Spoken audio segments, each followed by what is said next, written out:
Hello everyone, আসসালামু আলাইকুম। Welcome back to my another blog. সবাই কেমন আছেন? আল্লাহর রহমতে আমি অনেক ভালো আছি। এই তো সকালে ঘুম থেকে উঠে চলে আসলাম রান্না করে। আমার প্রায় সব সময় সকাল সকাল রান্না করতে হয়, যেহেতু আমার বাসায় গ্যাসে অনেক প্রবলেম হয়। আচ্ছা, আর আজকে আমার হাজব্যান্ডও বাসায় থাকবে, যার কারণে একটু তাড়াতাড়ি ঘুম থেকে উঠলাম।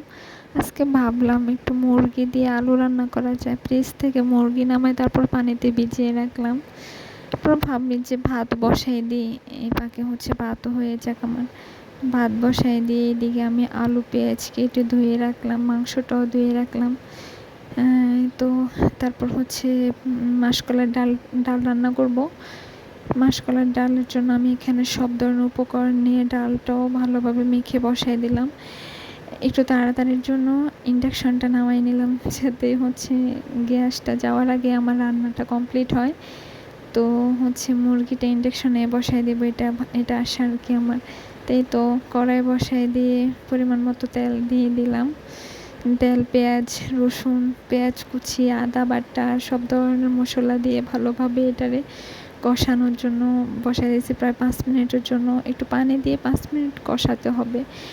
তো এদিক দিয়ে কষাইতে কষাইতে আমার দেখি যে প্রায় ভাত হয়ে গেছে।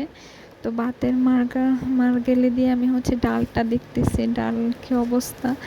বসাই দিয়ে তো গেলাম, আর ডাল দেখতে পারলাম না। দেখি যে ডালও প্রায় বলক চলে আসছে ডালের। তো এই তো আমি এদিক দিয়ে ভাত হয়ে যাওয়ার পরে ভাবলাম যে মাংসের যে ঝোলটা দিব, এটা আমি একটু পানি গরম করে দিই, কারণ পানি গরম করে মাংসের ঝোল দিলে নাকি ভালো। তো পানি গরম বসাই দিলাম।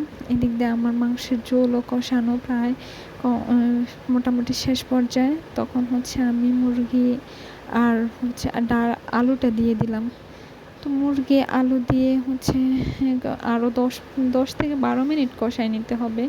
তো আমি এটা কষানোর জন্য ভালোভাবে ঢাকনা দিয়ে রেখে প্রায় 10 মিনিটের মতো কষাবো এটা আর কি। তারপর কষানো প্রায় মোটামুটি আমার কমপ্লিট।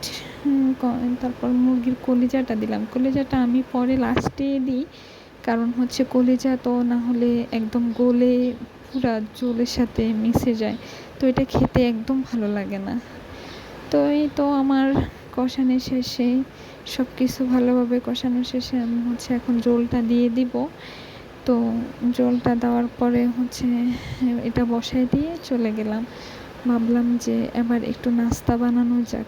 আর নাস্তার জন্য এত প্যারা ছিল না, কারণ আমার নাস্তা যে আমি রুটি বানাই, ফ্রিজে রেখে দিই অনেক দিনের জন্য, প্রায় 10-12 দিনের জন্য রেখে দিই, যার কারণে আমার কাজটা ইজি হয়।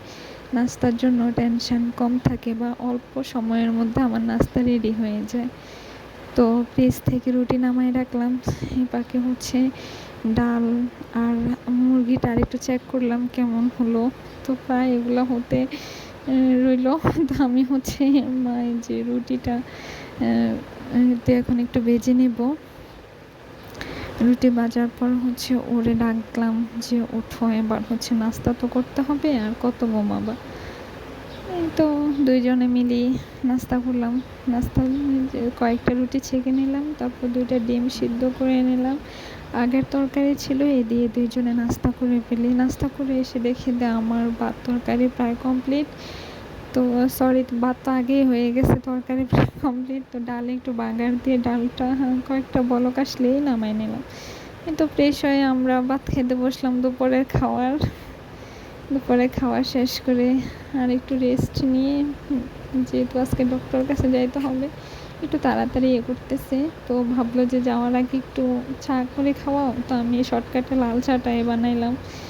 তো লাল চা বানাই দুইজনে চলে যাচ্ছি ডক্টরের কাছে। আজকে ডক্টরের কাছে আমার অ্যাপয়েন্টমেন্ট নেওয়া আছে। তো ডক্টর দেখাতে হবে, প্লাস কিছু টেস্ট করতে হবে। তো আগে ব্লাড টেস্টের জন্য চলে যাচ্ছি, রিসিট কাটবো। তো রিসিট কাটা কমপ্লিট করে বসে আছি, কখন ডাকবে এরা, ব্লাড নেবে আবার আমার। তারপর ডক্টর দেখাবো। তো ব্লাড দিয়ে উনি বললো যে রিপোর্ট বাইরে হইতে 2-3 ঘন্টা লাগবে। তো ভাবলাম যাই, যেহেতু বান্ধবীর বাসা হসপিটাল থেকে কাছে আছে, ওদের বাসায় যাই একটু আড্ডা দিয়ে আসি। তো ওদের বাসায় গেলাম। তো ও আমাদের জন্য হচ্ছে একটু চাল ডাল বেজে নিল। তো এটা আমার কাছে খুব ভাল লাগে, এটা খুব ইউনিক নাস্তা বলবো আমি। তো তারপর ওর বললাম আমার একটু টক খেতে মন চাচ্ছে, ও ফ্রিজ থেকে নামায় যে পেঁপে পেয়ারা তেঁতুল আচার আমের আচার নামায় একটু টক বানাই দিল, আমারে অনেক ভালো লাগতেছিল খাইতে। এই তো তারপর হচ্ছে আমরা রাতের খাবার খেয়ে নিলাম। এরপরে এখানে আজকের ব্লগ শেষ করলাম। আল্লাহ হাফেজ। সবাই আমাদের জন্য অনেক দোয়া করবেন।